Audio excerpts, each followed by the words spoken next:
Okay, this sounds like a scene out of a horror movie, but it's part of a real life case that just happened in the Philippines. December 10th, 2021, so this is pretty recent. 17-year-old Janice is hiding under her bed. There were 3 masked men that had broken into the family home. They're going room to room, attacking anyone that they stumble across. Janice is hiding underneath her bed, literally a horror movie. Janice managed to slide under the bed, but she had no idea when the door to her room would open, when they would walk in, if they would even see her. Maybe, I don't know, maybe they would drag her out by her ankles. She didn't make any noise. She can't make any noise. She obviously can't call the emergency service lines. She doesn't even want to talk. She's terrified. So she starts texting her family group chat, hoping her parents would read it and maybe they would send help. They would come to save her. Her parents are both at work. She's home alone with her 2 siblings, and she starts texting the group chat. 3 masked men enter the house. They're attacking us. Please, please help. I can hear them screaming. They're hurting us, please. That was at 2:48 p.m. Janice could hear her siblings scream for help, and she was getting no response from her parents. Maybe they didn't see it yet. They were at work. So she didn't know what else to do or who else to turn to. I mean, think about it. Like, how quickly do your friends respond to your texts? So instead, at 3 p.m., so just about 12 minutes later, Janice, as quietly and as quickly as her sweaty fingers allow her to, she posts on Facebook. Guys, help me, please. Someone broke into the house. Help, please. I don't want to die. I'm here inside a room hiding right now. Please, please help. And then she heard footsteps approaching her door, her bedroom door. She didn't know if it was a parent, a police officer, or maybe it was the 3 masked men. Her father would later come home to find 2 of his 3 children dead. As always, full show notes are available at RottenMangoPodcast.com. This case is pretty recent. It's based in the Philippines, and a lot of the sources were a mix of Tagalog and English. I did get a Tagalog speaker to help translate and help with the research, but of course, there are still things I think that can get lost in translation. If you guys know anything about this case that I didn't mention today, please let us know. And with that being said, let's get into the very, very strange case that everyone is comparing to a very specific Hollywood horror movie. Like one of the most iconic horror movies. Because this case is truly one of those instances where you think you're like, I know where this is going. And then it just keeps getting worse and worse and worse. So let's go back to December 10th, 2021, really quick. Clearly, this is a crucial day. This is the day that Janice is hiding under her bed.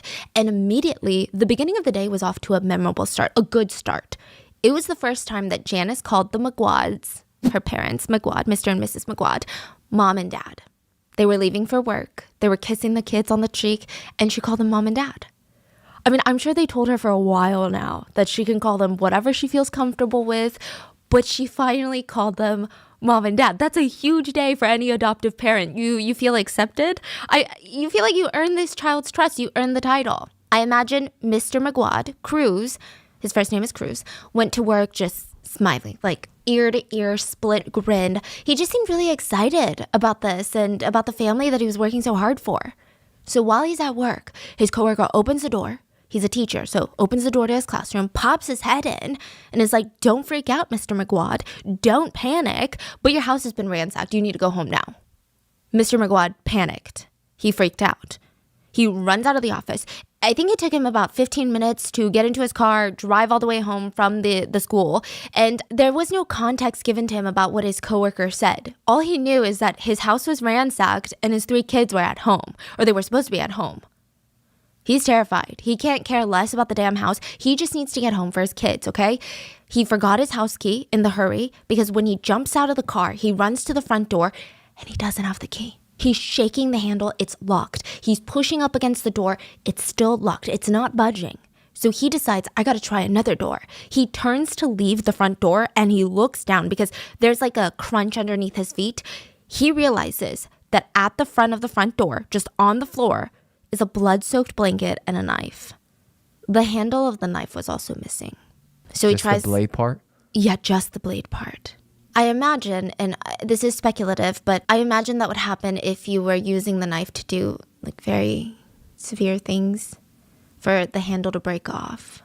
Mm-hmm. There must be a lot of force applied in some sort of direction. I don't think anyone came in with just a knife blade.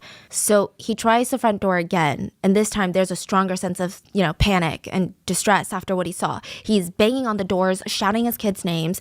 3 kids, nothing. The door won't even budge. So he runs around the house to the back door and he's still screaming his kids' names like Gwen, Boy, it's a nickname, Janice. And so he's running around the house to the back. There wasn't even a single scream coming from inside the house. It was eerily quiet. He gets to the back door, yanks it open. Thankfully, it's unlocked. And this is when Mr. Magwad realizes he's got to protect his kids. Okay, so of course, any father wants to immediately run into the house and scream his kids' names and frantically just look for them, making sure that they're alive. But he's thinking, if there's an attacker, if they're maybe holding my kids hostage so that they can't scream and shout, I got to be quiet and maybe I can at least sneak up on the attacker. That's what he's thinking. He's like, maybe I can knock them out. So as quietly as possible, he starts tiptoeing through the kitchen. And the minute he steps into the living room, his entire life, at least how he knew it, just ended in that moment. The entire living room was painted red with blood. You couldn't even see the floor. That's how much blood there was. Broken vases that were knocked over. There were glass shards everywhere. Blankets were soaked in blood. They were just thrown around. Even things that didn't belong in the kitchen, like pans, pots, baseball bats, they were just in the center of all of this, and they were covered and soaked in blood. And in the middle were the bodies of 2 of his 3 children. They had been murdered. Whoever did this was clearly sick and deranged and angry. I mean, the injuries on the Magwad kids were really bad. One of them was even missing an ear. It had been severed off. Now, one of his children did manage to survive. But they were incredibly distraught, obviously. They had been hiding under the bed when the attack took place, and they heard everything, every noise coming from downstairs. In what was supposed to be one of the best days of Cruz Magwad's life, it was now like a living nightmare. Every time he closed his eyes, all he would see are the 2 kids laying in the living room. Before we get into who survived, how it happened, I need to give you a breakdown of the Magwad family. And it starts with 4 Magwads. The 2 Magwad parents, Cruz and Lavella, and their now teenage kids, Gwen and Louie. So it's the 4 of them. Until one day, Gwen and Louie, they're both teenagers, they come home. They're like, Mom, Dad, we gotta talk to you about something. They sit their parents down and in like the most professional Shark Tank proposal, concise, calm, well thought out presentation, they're telling their parents why they need a 5th member of the family, why they need to adopt Gwen's best friend, Janice. It kind of sounds crazy. It's like, no, we're not just going to adopt your best friend so that you can have a never-ending sleepover. That's not how life works. But the kids are like, Mom, hear me out. She's an orphan. She's been bouncing around from house to house. She is working as a live-in nanny right now, and she's never going to have a future like this. She hasn't even been able to go to school or study or have a childhood. She's constantly working. And then the minute that the family decides they don't need a nanny anymore, she's going to be out on the streets. She's 17. She was forced to grow up when she was like 5 years old. Please, please, please. Can we just let her move into our house? And she said that she would cook and clean and do the laundry and all of this. And we don't even have to pay her. She just wants to feel safe. Please, please, please, please, please. Parents are like, okay, wow, this is really intense. Do you know how old they are? Yes, Louis, the boy, is 16 and Gwen just turned 18. Oh, okay. So they're all teenagers, yeah. Like teens, yeah. And the parents are like, I don't know, guys. We don't even have a spare room. The 16-year-old Louis, the boy, is like, well, I could just sleep on the couch. Like, I'll give up my room. Wow. I mean, a 16-year-old boy to give up his room, that's very, very selfless. He's like, come on, guys. Like, you always told us we have to help our friends in need. Like, come on, Mom, Dad. They're begging, and they're like, let us have a private conversation about this, because this is a lot. And the few points that they keep coming back to as adults are, Gwen's friend Janice was just a kid, just like their kids. She deserved a fighting chance at life. They had seen her around and yeah, she looked miserable. Also in the Philippines, just like everywhere else in the world, when a young woman doesn't have the proper resources or support system, there's a very real risk that they might end up on the street. And once that happens, it's very likely that she could potentially be forced into work or worse. And even just the thought and threat of that looming over Janice's head, I mean, as parents, that's heartbreaking. Like, this kid is growing up knowing that this could happen to her at any moment. Just like one choice from somebody else. She has no control over her life, no safety net. The Magwad parents decide, maybe we can take the burden off of Janice. She's just a kid. She shouldn't have to worry about making sure that she has enough food and shelter. So the Magwads are very religious. They thought, you know what? Maybe the Lord has blessed us with enough to provide for our family and a little bit more because maybe we were meant to provide for Janice. Look, the Magwads are incredible people. I mean, there are so many families with even more than what the Magwads had, and they probably wouldn't agree to this. but they were just not normal people. So the McGuad family, they went from 4 to 5 members. They formally adopted Janice into the family, like legal papers and everything. So let's talk about each one of the family members. Mr. McGuad, Cruz, the father. He worked as an elementary school teacher, and it seemed like his career path was on the right track. He was spoken very highly of, constantly getting recognized for his good work. There was a promotion in the works, so he was doing well financially as well. And his wife, Novella, she was the principal at the same elementary school. So the two of them, they don't make like an insane amount of money. They're school teachers, they're a principal, but they were considered more privileged in their town. They owned land, which is a huge deal. They're able to support their kids. They didn't have to choose between putting food on the table for the night or turning the lights on. A lot of families around them, unfortunately, had to make a choice between the two. Now, the two kids, Louis McGuad, nicknamed Boy Boy, he's the youngest. He's the 16-year-old. He's like the charismatic one in the family. He's calm, but he has this like energy when you meet him. You're already spilling your life secrets, like your deepest fears, what you want to become one day. And you're like, why did I just tell this random boy that I just met all my deepest fears in life? I think he was just very warm and comforting. People felt inclined to open up to him when they saw him. He also never judged anyone. In fact, he would find a way to relate to you so that you don't feel alone or weird. So he's 16 at this point, and he tells his parents, I'm going to continue working hard at school, and I'm going to grow up, and I'm going to be a lawyer. This is a huge commitment to make at 16 years old, but he was down for it. Okay, I don't know, just reading about Louis, he seems like the type that I would be very intrigued by. Like, he's very smart, but he's also very creative. He plays the guitar, he likes to read and draw. So that's Louis, the youngest of the family, Boy Boy. His older sister's name is Gwen, and she was really the studious one, like the super smart one. Like, Louis is smart, but Gwen is intense. For example, she was a Girl Scout as a kid. And you know how they have those, like, sashes that they wear? Her sash was filled with badges and pins. There wasn't even a single space left for an extra pin. She completed every level of the Girl Scouts program in her free time, basically for fun. And she's like, wow, I kind of need more challenge. So in high school, she enrolls for this pre-med prep school at the local university for high schoolers. She's like, I'm going to grow up and be a doctor. So I don't know what the McGuads did, but they've raised their kids right. Like, one wants to be a lawyer, one wants to be a doctor, and they're both really upstanding, moral kids. She also volunteered in her free time. Okay, I swear, she's like a college acceptance administrator's dream candidate. And yeah, I probably want her to be my doctor, okay? She's really approachable. If you happen to be at a gathering of any sort, like a party, you're feeling extra shy, uncomfortable. You're like, I don't know, a single person here. I'm so nervous. She would sit with you and keep you company the whole time. Okay, you know how some people will come and sit with you and they'll chat you up, but the minute that someone more interesting comes in or a friend of theirs comes in, they ditch you. They're like, okay, bye, have a good one. Gwen was not like that. She would sit there until you were comfortable. She would be there with you the whole freaking time. That's how she meets Janice, her best friend, and now adopted sister. The McGuads are really well liked, and they're constantly being invited to these social gatherings. Now, one of their close family friends had a live-in nanny that would tag along to all these dinners and parties and just kind of run after the family's kids. So she's a live-in nanny for one of the McGuads' family friends. So she's brought to these parties on a working basis. You know, she's running around looking for the little kids that she's supposed to watch. And there's a bunch of other teenagers there that are just teenagers, like Gwen and Louis. They're there because it's fun and it's a Saturday, but she's working. And Gwen noticed her on more than one occasion.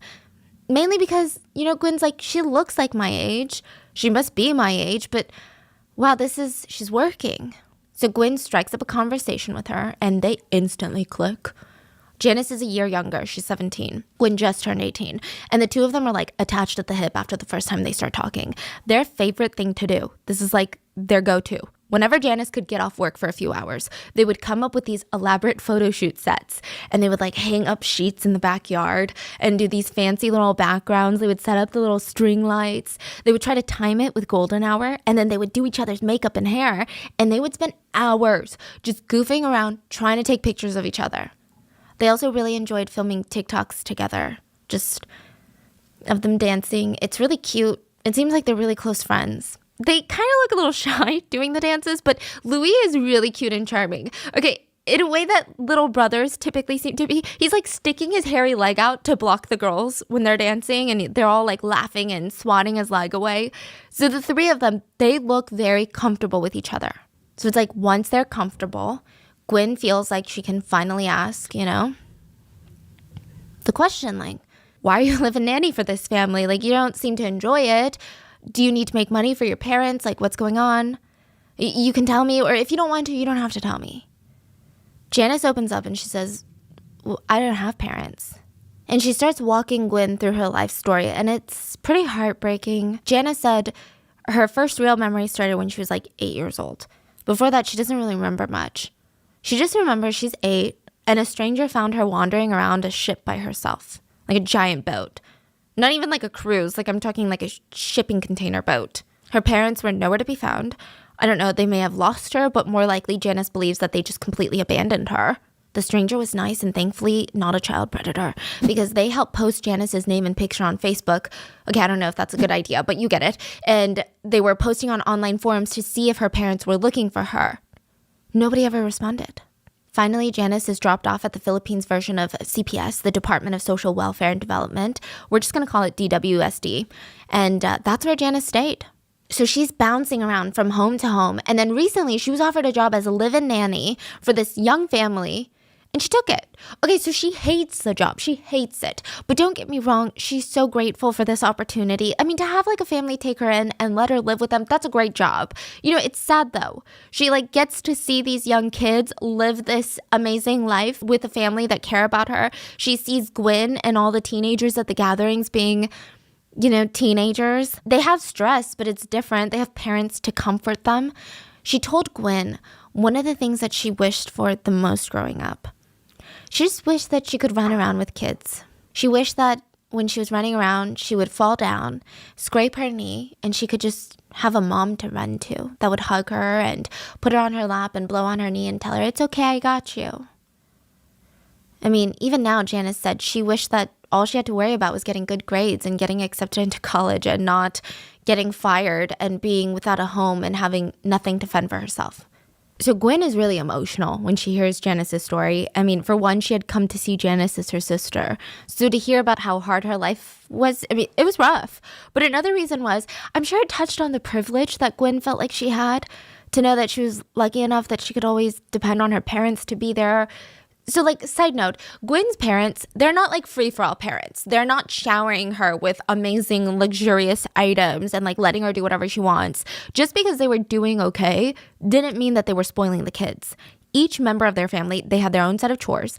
Everyone had to pitch in. The kids had to study. They had to get good grades. Everyone had to be responsible. They had to go to church on Sundays. Like, there were a lot of rules. They were actually pretty strict parents. But Gwen and Louis had come to really respect their parents for that.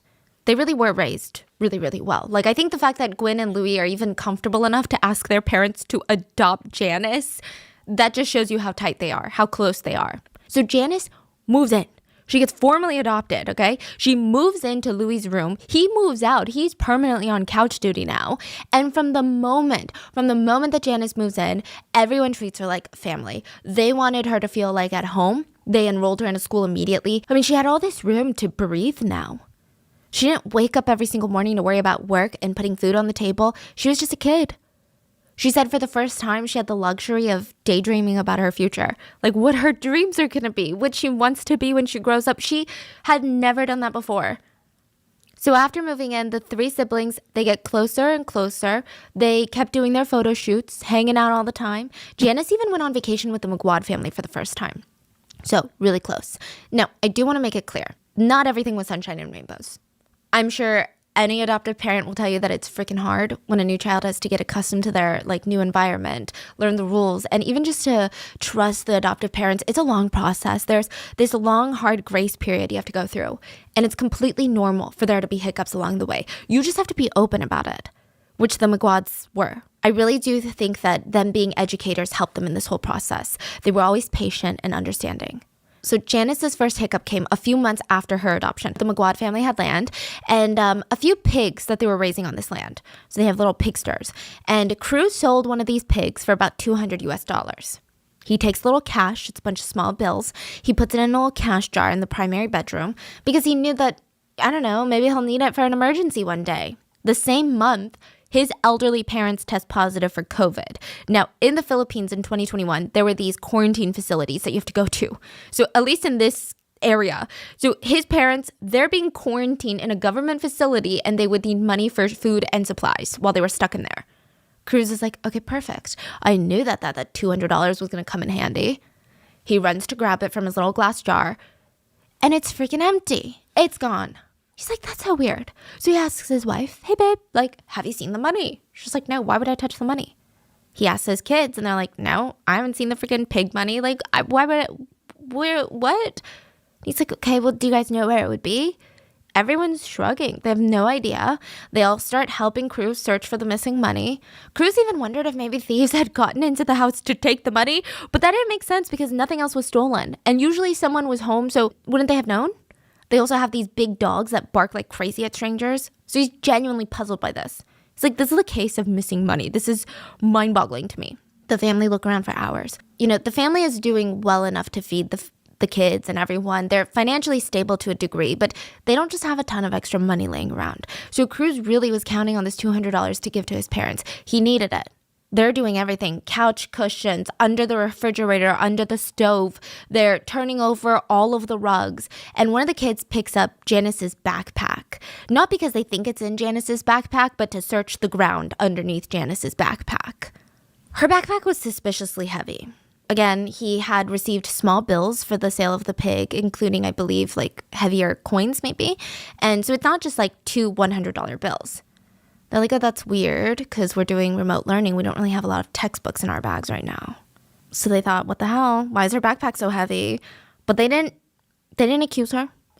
They just kind of glanced at Janice and she saw the kid, her sibling, holding her backpack. And it was just, the look of guilt was so clear on her face. It was clear as day. She confesses.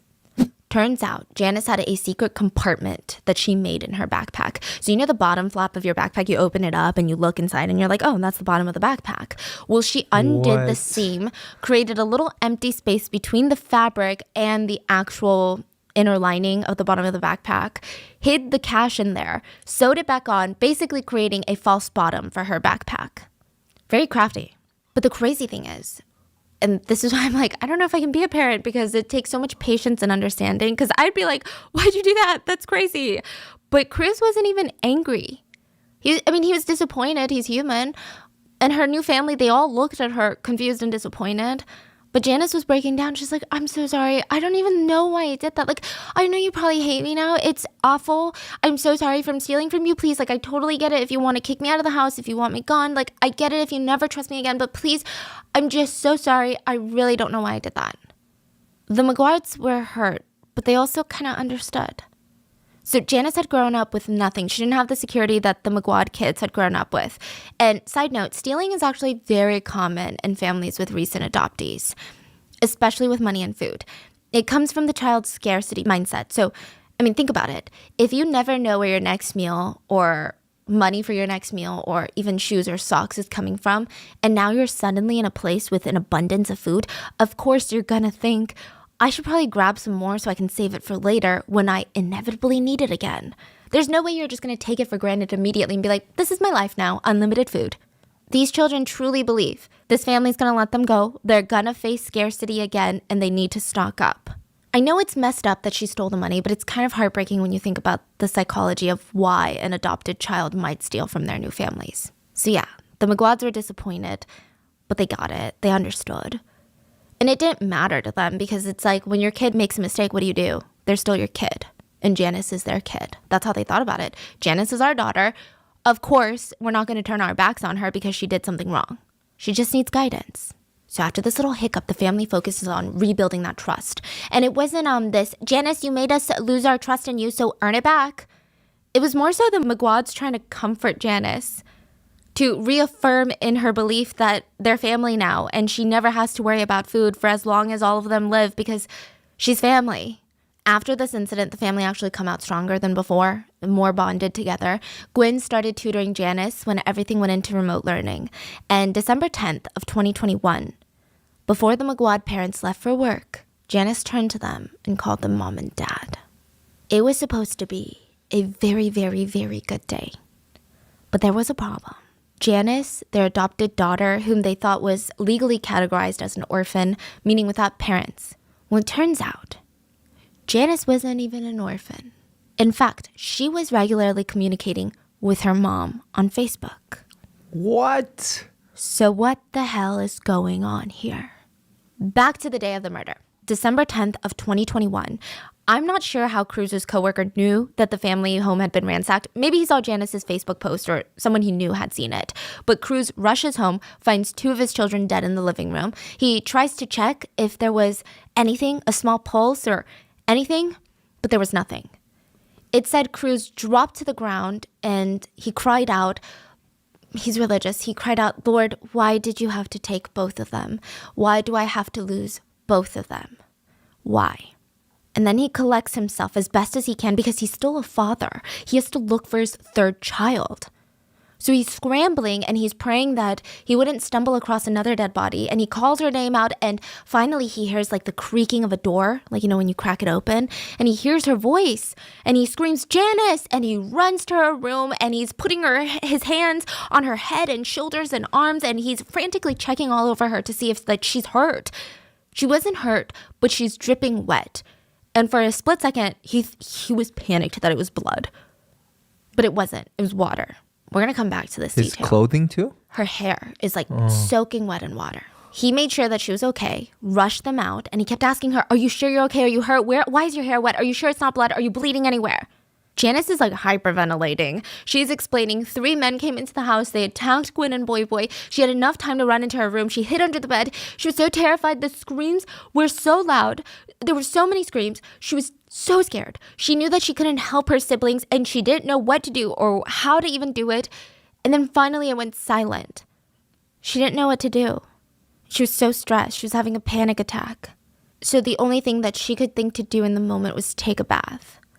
Take a bath? Yeah, okay, so this whole bath thing is interesting, but we're gonna come back to it, okay? It's just very odd, because, you know, I know what you're thinking, and maybe we're on the same page, let me know, but I feel like a bath is very vulnerable. Like, when you're in a bath, you're naked and in a slippery, wet tub, defenseless. It just feels like the last thing you want to do in a situation where your environment doesn't feel secure. But again, people grieve differently. They respond to shock differently. Maybe she was in a state of shock where even her brain wasn't registering because, you know, our brains like to protect ourselves. Yeah, I can't imagine like bath and shower, because even shower, like you close your eyes, you're in the water, you can't hear things well. And then you got to get the towel. Like that's a horror movie. And then bath too. It's just not, none of that makes sense. And then the water filling up the tub is really loud typically. And it takes a while and you're like, oh my God, I'm so nervous.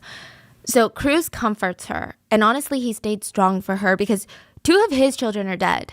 He keeps it together so that she doesn't break down further. He felt like she had already been through enough. Mrs. Magard Lavella arrives at the scene just after the police, and she sees Janice standing there, soaking wet, crying. And she rushes up, she hugs her, and she's like, "Oh my God, thank God you're okay. Are you all right? What happened? Where are Gwen and Boy Boy?" Cruz was the one to tell his wife and the mother of his children that their 2 kids were dead. Mrs. Magard Lavella is an elementary school principal. She was very loved for being this soft-spoken person. When you're an elementary school principal, you have to be calm, collected. You have to know what to do in the event of a crisis. You have to know how to handle these things. Kids, parents, staff, literally everyone trusted her to know what to do in every situation. But in this situation, there's like no answer. There's no solution. And it said that Mrs. Magard completely broke down in every sense of the word. She was a broken woman and a broken mother. And I think Cruz, seeing his wife break down to the core like this, he had been holding it in for Janice. I think just seeing the devastation in his wife, he broke down. And so the 3 of them, they're outside the house crying in each other's arms, and the Magard house was taped off as a crime scene. The police were really busy inside. They found like an abundance of evidence in the living room, just scattered everywhere. There were a few different things that could have been used as murder weapons. So there was this bloody baseball bat, a hammer, a few kitchen knives, including the one near the front door, pans, pots, shattered glass bottles, and they had to log all the evidence, take it all in, and they tried to match the weapons with the injuries on the siblings. Gwen had been stabbed to death, And it seemed very personal. And we know this through all the cases that we've covered over the years, but when a killer stabs a person in the face, it's typically incredibly, incredibly personal. There is a level of hatred and cruelty, and oftentimes it can indicate that it comes from a place of jealousy. Like that's typically when you see that extensive injuries on the face and her chest and abdomen, but a lot of wounds on her face, which you don't see necessarily in all stabbing cases. So the chest and the abdomen and sometimes the back, those are pretty common areas. Yeah, because face is not to kill, right? Face is just so personal. And again, to ruin someone's face, a lot of experts believe it stems from jealousy. So keep it in mind later. Gwyn was stabbed multiple times, just face, chest, abdomen. She was missing an ear. She had wounds all over her arms and hands, indicating that she fought till her very last breath. Her hair was completely matted with dried blood. Louis' body was just as bad. The police counted 51 stab wounds on his body. Let me repeat that. 51 stab wounds on a 16-year-old's body. How can anyone ever hate a 16-year-old so much to stab them, I mean, even once? But 51 times? Like, it doesn't make sense. Their bodies were so badly damaged, the morgue workers had to physically sew the teenagers back together before their parents could hold a funeral. The investigators that were looking into the case, their initial working theory is that, okay, attackers came into the McGuad house since, they're going off of Janice's statements as well as the evidence. Maybe the attackers, they were looking to target one of the better off families in the area. They most likely thought that the house was going to be empty, but they came across the 3 McGuad children and all hell broke loose. That was the running theory. That was the very initial theory. But when they're taking log of everything at the crime scene, just laying around in plain sight, there are so many objects of value. TVs, phones, laptops. I mean, if these are thieves that are willing to kill teenagers, innocent children, I feel like they would steal on their way out. And it's not like they were hearing police sirens on their way. So very quickly, the angle of burglary gone wrong, it was dropped. The next runner-up as a theory was a family dispute over land. So Lavella had siblings, and there have been reports prior that Lavella and her siblings had gotten into these fights over land. Maybe some of the siblings were jealous enough to hurt the McGuads? Maybe they thought that they could get the McGuads to hand over some land if their children were now dead? But the evidence wasn't adding up with that either. I'm sure the police checked the alibis and the motives because in the end they ruled that theory out too. So now they're out of options. The family, the public, they all want answers. I mean, this is terrifying to every single family in the area. I think whenever children are involved, it's a huge, huge deal. And like, don't even get me started on what's going on in the US. But, when even children aren't safe, you feel like, what is wrong with society? Like, we need to do something drastic now. People are demanding answers and change. Like, they're in their homes. So the police, they form a special investigations unit focused on this crime, and the mayor puts up a reward for $5,000 for anyone with information that would lead to the arrest of the attackers. Meanwhile, the police go back to the crime scene. They're like, we got to search through everything again. This is how we're going to break this case wide open. They bring in forensics teams. They're combing through the place. And I'm not sure why they didn't follow up with some of these leads to begin with, but they finally decide. We got to search the perimeter of the house. Not just inside the house, not just the living room, but like outside. And it's not just the backyard. They're going a little bit further than that. They're expanding their search scope. And that's when they come across this irrigation creek near the McGuad house. So it's like a small pond. And I guess since they weren't looking for a body or even a murder weapon, they just didn't think to search it until later. They got incredibly lucky. There in the creek was a little plastic bag. It felt like someone had tried to throw it down the creek and they assumed the water would carry it out, but the plastic bag got caught on a tree branch. So it's just stuck, swaying in the water. They drag it out and inside are bloody clothes. The killers after the murder had taken the time to change their clothes, put it in a little plastic baggie, tie it up, and throw it into the creek. Okay, now they're getting somewhere. So with this in mind, they're feeling a boost of confidence, okay? They start combing through the McGuad family house again, and they're searching for anything at all that might seem even remotely suspicious. Meanwhile, the netizens, they're doing their own little investigation. And, the police, they explored the burglary gone wrong theory, the land dispute theory, but there was one theory that nobody really wanted to be the first to say. Do you know what I mean? I mean, it just feels almost politically incorrect. It feels wrong. It feels cancelable to be like, we think the survivor did it.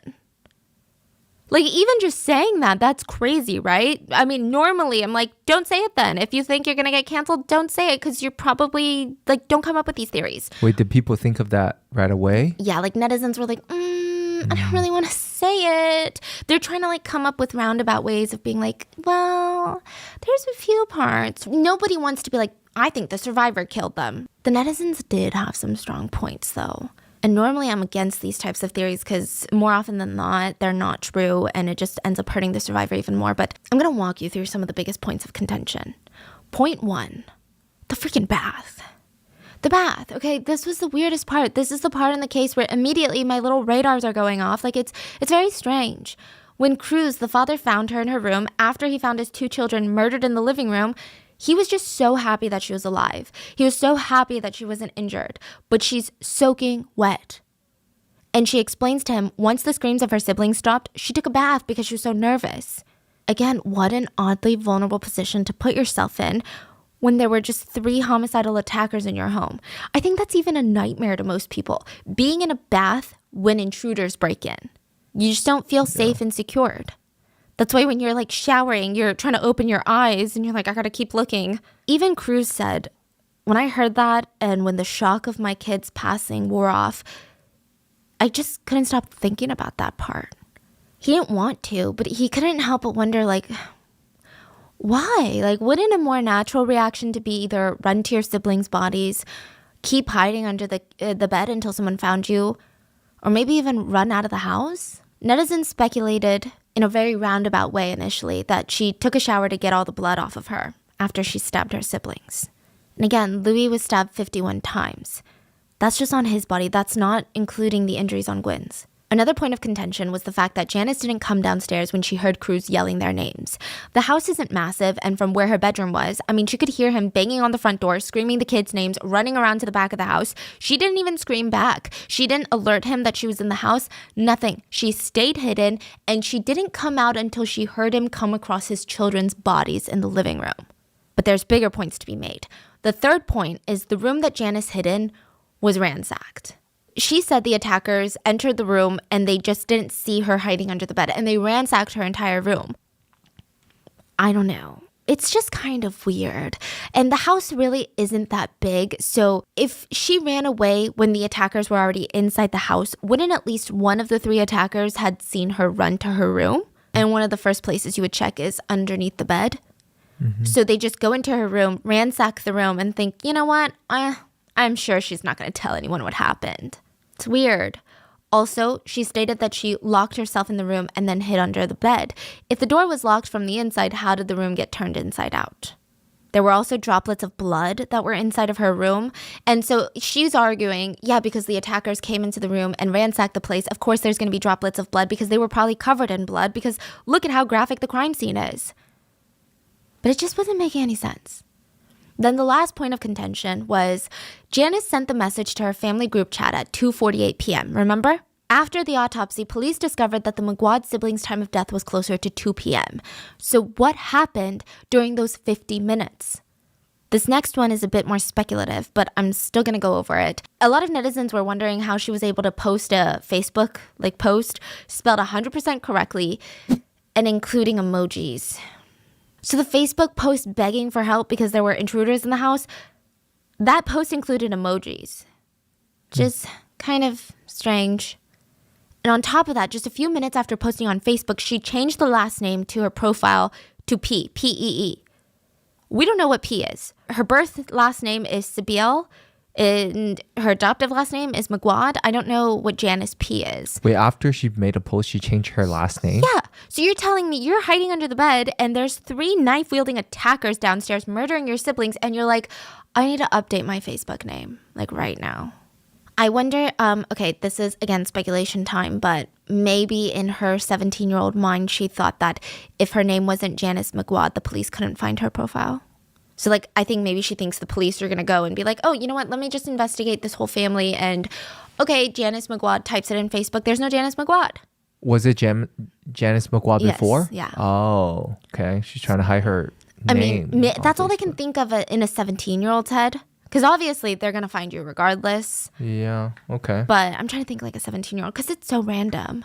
For now, these are just netizen theories and arguments. Meanwhile, the police would find droplets of blood in rooms of the house that just didn't make sense. Like the laundry room. There were droplets of blood there. But the laundry room shows no sign of struggle or anything. So the killers just walked in there, splattered some blood around from their clothes, and then walked out.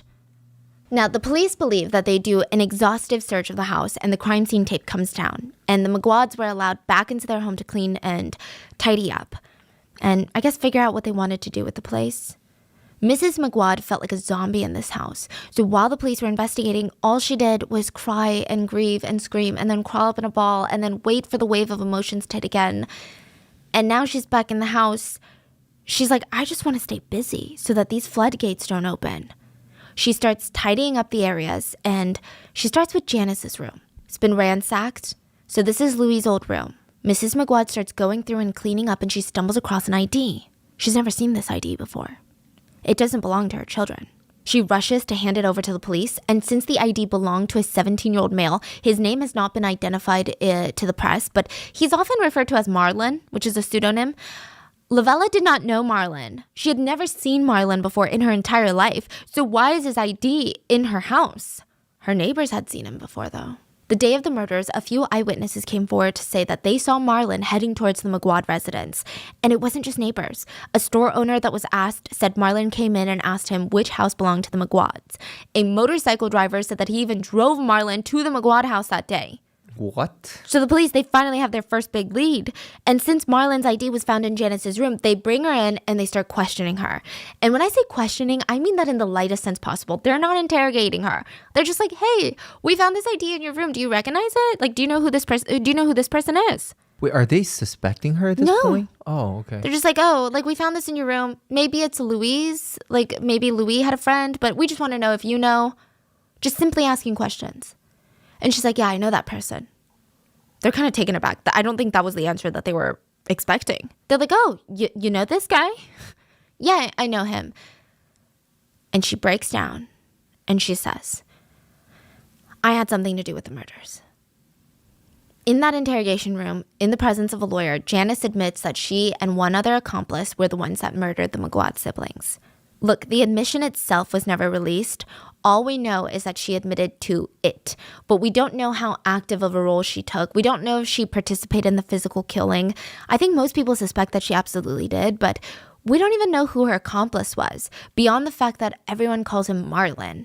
And that's not even a nickname. That's just an online pseudonym for him. But is he caught though? Yeah. So her and the 17-year-old, they're both caught. We know that he's 17. He works for the church. He worked as the person that sets up the church hall before service begins. And that's really the extent of what we know about him. We don't even know how the two met, what kind of relationship that they had. Netizens suspect that they were dating, which normally that sounds like a good theory, right? But it's weird because Janice's Facebook, she had pictures with another guy that she would refer to as her boyfriend, and it's not Marlon, apparently. Speaking of Janice's boyfriend, the police were able to track him down. They questioned him, make sure that he's not involved somehow. He wasn't. But he did say something that struck me as really weird, really interesting. He said that he saw Janice's Facebook post that day of her freaking out that there were intruders in the house. He saw it. He called her. She actually picked up the phone. But she didn't answer. She didn't respond. It was just silent on the other line.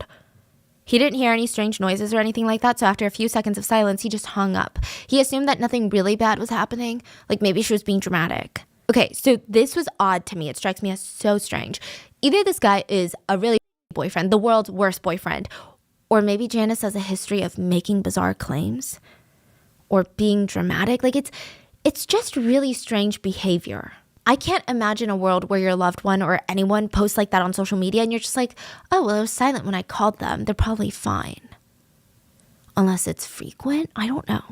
The police immediately track down Marlon. They find out that he has a record. He was caught with illegal drugs not too long ago. And there wasn't even a chance to deny his connection with the McGuad murders because they found Gwen's phone in his bag when they arrested him.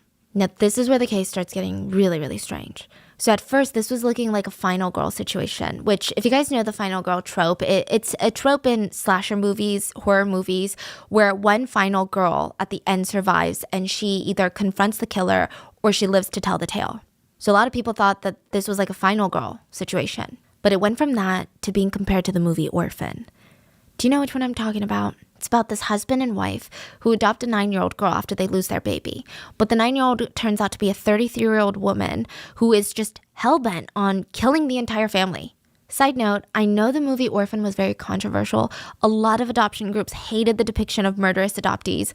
And I think that there was even speculations that it affected adoption numbers for like a year or two. I don't think I can really give input on that or anything involving adoption because I don't know. I guess I was always in the belief that adoption is really good. But then recently I was seeing TikToks of adoptees saying that they feel a lot of resentment towards adoption centers and groups and their adoptive parents. And I'm like, okay, I know nothing about this world to say anything, but this case has been compared to the real life Orphan. And I just want to put a disclaimer. Just like any other case, there's bad people everywhere. Like you're going to take a group of people, you're playing a numbers game. There's going to be an evil man, an evil woman, an evil adoptee, an evil religious leader, an evil politician. They're all kind of evil in that little area, but you know what I mean? So don't take this case or any case as like, oh, this is why I'm scared of these people or these situations. So anyway, people pointed out the similarities between this case and the movie. Both girls were adopted by a family that was kind-hearted, financially stable. Both girls disguised their hatred and jealousy with like this super fake, sweet facade. But the similarities kind of end there. Janice is not an adult. Janice was a minor when she committed those crimes. So she was a child who killed 2 other children, just so that she could be the only child left. Is that it? That's it? That's the theory. We're gonna get to it. So, I mean, again, I do see why people keep comparing the 2 cases. It's human nature to draw these connections, but I will say, unlike the movie, Gwen and Louis were very real. Like, these are real people. So the McGuads thought Janice was a troubled orphan, looking for a chance at a better future, right? That's what they thought. But she wasn't even an orphan. Her parents weren't dead. They didn't abandon her. They weren't gone. In fact, she was still in contact with her mom at the point that she was adopted by the McGuads. Okay, Janice was born to a pretty rough environment, though. That much was true. Her parents, Michelle and Juanito, they didn't have much. Most of their meals growing up as a family consisted of just eating sweet potatoes, not even 3 times a day, like maybe once every 4 days just to feel full. Sometimes they would eat sweet potato leaves if they didn't have any more sweet potatoes left, or they would ask their neighbors and beg them for rice or eat almost rotten bananas. So Janice did not have a normal childhood. She was never carefree. Her dad was always getting drunk and upset that they didn't have money. And Janice was found on a boat in 2013. Now, it's hard to say if she was abandoned, like she claims, or if she left her family willingly. But she's found on the boat. She lies about not having parents. Maybe she was embarrassed. Maybe her parents were dead to her after everything that happened. I don't know. I think this part we can sympathize with, right? Like her childhood. And maybe even the fact that she lied to everyone about her parents abandoning her. In a way, maybe she did feel abandoned by them. Either way, it's speculated that she just wanted to be taken in by the McGuads. But all this trauma, all this hurt started resurfacing when she saw how loving the McGuad family was. She saw how they doted on Gwen and Louis and they protected their kids and loved them and helped them grow into good people. And Gwen was beautiful, smart, kind, and it's suspected by netizens that Gwen was everything that Janice wanted to be. And so the more comfortable that Janice got with the privilege that the McGuad family could give her, the less content she was getting. The McGuads were loving, but they were strict. So when Janice was adopted, she got her own house duties and chores, just like Gwen and Louis had. And this isn't some like Cinderella situation where they're giving her all this work and they're like, you're the adopted kid, you better do it all. The McGuads were fair. The problem, though, was Janice was used to living by her own rules now. She just wanted all the positives of living with the McGuads. She didn't really care for the negative parts. She also saw how much the McGuad parents adored Gwen and Louis, and she didn't like that. But the crazy thing is, they gave Janice the same love. Like, from the minute that they adopted her, Janice was treated like a member of the family, to an extent where people around them thought that Janice was a cousin that they had taken in. But Janice was not content. She just wanted all of it. Mr. McGuad thinks that's the reason his children are dead. He said, based on her confession, she was jealous and envious, and she hated our daughter Gwen because of the love we showered her with. But the netizens are confused because even if she saw all the love Gwen is getting, she also has love. Like, love is not a finite resource. How can someone be greedy enough for something like parental affection to kill their siblings? To add weight to the theory of this motive, remember how she called the McGuad parents mom and dad for the first time the morning of the murders? Mm-hmm. Now in hindsight, that could allude to her jealousy and her belief that she would soon be their only daughter. Yeah. And I think it's the feeling of maybe Janice felt like she could never compete with Gwen and Louis because these are the birth kids. And so maybe she felt like the only way to truly be their daughter was to get rid of the birth kids. So Janice admitted to being involved in the murders, and the theory of why she did it is still being debated, but I feel like up until this point, even for the McGuads, it felt, okay, it doesn't feel excusable or even understandable, but from a psychological standpoint, it seemed, like, you know what I mean? It kind of made sense psychologically. Not in the sense that any murder makes sense. Like, all murders are senseless. But I guess psychologically speaking, everyone was like, I think I can connect the dots. I think I see where this is going. Everyone's like, oh, she's feeling this intense jealousy, never having loving parents. She wants all the love to herself. She's intensely jealous. This is the only way to not be in competition with the birth kids. She gets them out of the picture. That's what we thought. And then the police find text messages in her phone. They're in Tagalog, but they've been loosely translated to English. The identity of the person she's texting has not been released, but we can kind of assume that it's Marlon. In the text, Janice says, there are 7 people I want to kill. I won't tell you who they are now because you might report me, but this is all I have left to do before I can finally get the freedom I want. He texted back, don't do it yet. Think about it first, then do it when you learn how to. They both laugh, and she texts him back, I think I can do it now. Tell me, do you think anyone would still take me or accept me if I ever do kill someone? Isn't there a saying that no matter how big your sins are, even if you killed someone, the Lord will still forgive you? You just have to ask for it, right? Hell, I mean, even soldiers kill people, so I should be allowed to. You're crazy, Janice.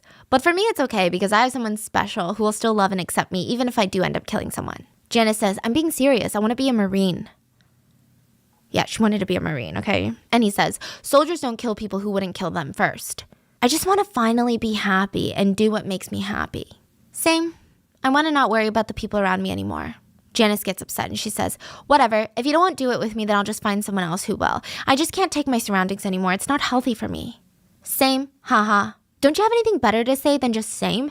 Anyway, can you imagine it? I think it'll be fun to kill someone. The other person asks again, who do you want to kill? Let's make a list. I don't want to tell you though yet, because you might report me to the authorities. This is all while she was living with them? Yeah. So I don't really know if I believe in this whole, like, I wanted to be the only loved one. Not that that's even more excusable, but I feel like there's a financial motive. There's something. On December 16th, 6 days after the murders, both Janice and Marlon were arrested. They weren't sent to jail because they're minors. They were both taken into basically like a juvenile facility. And, Wait, so what's going on with her mom? You're saying she's still talking to the mom? yeah, her mom has no idea what's going on with her. I guess the mom is like, okay, you're just off to fend for yourself. And they would just keep in contact through Facebook. So her mom was a mom. Speaking of Janice's mom, she would actually meet with the McGuad parents. She would look for them, and she ran into them at Gwen and Louise cemetery. So Michelle, Janice's mom, approached them, and she got down on her knees and said, I'm so sorry. Every time I see their photos, I can't hold my tears back. I feel how you feel. Lavelle lifted the woman back into a standing position so that they were eye to eye, and she said, you don't need to kneel. If only I could make you feel how painful it is, but I don't have the courage to do that. All I want and all I'm asking you is maybe you're the one person that can get her to tell the truth of what really happened. Michelle, Janice's mom, tried to go meet with Janice, but she was not allowed to see her.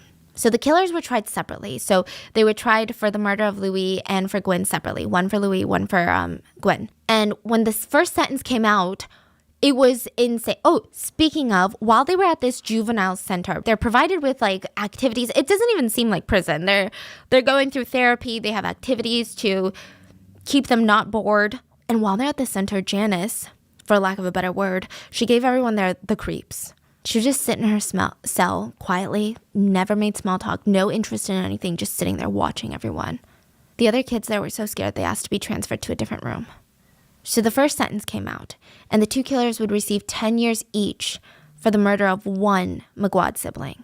So there was still another trial left, but the public and the McGuad parents, they were outraged. Like, how can someone get only 10 years in prison for taking another life, for taking the life of a child? It said the sentence was light because in the Philippines, the criminal age of responsibility is 15, meaning if you're younger than 15, you get no legal liability, just rehabilitation, but Janice was 17.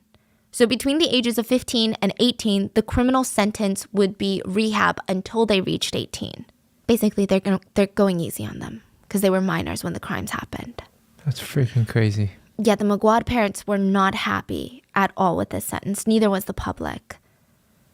Cruz and Lavella, they started giving media interviews, talking to officials. They went on national TV, and They just wanted to put pressure on the judicial system. Lovella admitted something really heartbreaking in these interviews. She said that because of her religion, she was actually willing to forgive Janice. She said she was trying to be understanding, and she felt like Janice, in her eyes, was a victim in her own life. You know, a victim of the system, a victim of circumstance, poverty, the lack of education. She said she wanted to forgive Janice. I mean, this woman is so strong. But then one day, Janice was taken into custody, and Lovella was there, and the two made eye contact. Janice was looking at the woman who gave her love and support and who treated her like her own children. She looked at the parents of her two victims, and her face was completely blank. No remorse, no guilt, not even anger or sadness or confusion, just cold indifference. And that was when Lovella changed her mind. She said, "We were so proud when we adopted Janice because we thought God was using us to help this young girl. It was a blessing, but then this is what we get." Then she turned and she addressed Janice through the screen and she said, "Is this how you repay us after all we did for you? Does Gwyn deserve this after convincing us to take you in?" After seeing how little Janice cared about killing Gwyn and Louis, Lovella no longer wanted to forgive Janice. There was a lot of outrage sparked because of this case. You know, one of the arguments was recently the age had been raised from, the age of criminal responsibility had been raised from 13 to 15 in the Philippines. So a lot of people were debating that. People were debating the fact that Janice was taken into basically CPS in the Philippines and they didn't do anything. So they said that Janice was produced as a killer by the system. Like they should have been able to support her in a way that she didn't have to kill someone, that she didn't have to end up in this situation. And another thing is, they were just kind of confused. If Janice had a mom, CPS didn't know that, and they legally let the Maguads adopt her? Like, that's crazy. So finally the day comes. Janice and Marlon receive the second sentence, and for the murder of the second Maguad sibling, both of them would receive 22 years in jail. So with this sentence and the last one combined, the killers would spend about 32 years in prison, no chance of parole. And the sentence isn't huge compared to other cases we've covered, and the Maguads weren't satisfied with the final verdict. Their children were dead, but the killers would be able to walk out of prison in their 50s. They would have half their life left to live. Half a life that the Maguad siblings would never get to have. The Maguad parents, they went to therapy, and they are in their healing process. They've opened up a restaurant in remembrance of Gwyn and Louis. They opened their doors August of 2022. They painted the walls like this beautiful red and yellow color, and they named it Casa M&M. They serve rice dishes and even offer like a dessert bar. So now everyone that eats at this restaurant, they have a chance to experience just the love and the warmth and the compassionate nature of the Maguads. And despite all the hurt, the Maguad parents seem to be doing as best as they can be. I think they're finding a lot of strength in their community. And I just hope one day they find happiness again. And that has been the viral case of the Maguad murders. What are your thoughts? Please stay safe. I'll see you guys on Sunday for the mini-sode. Bye.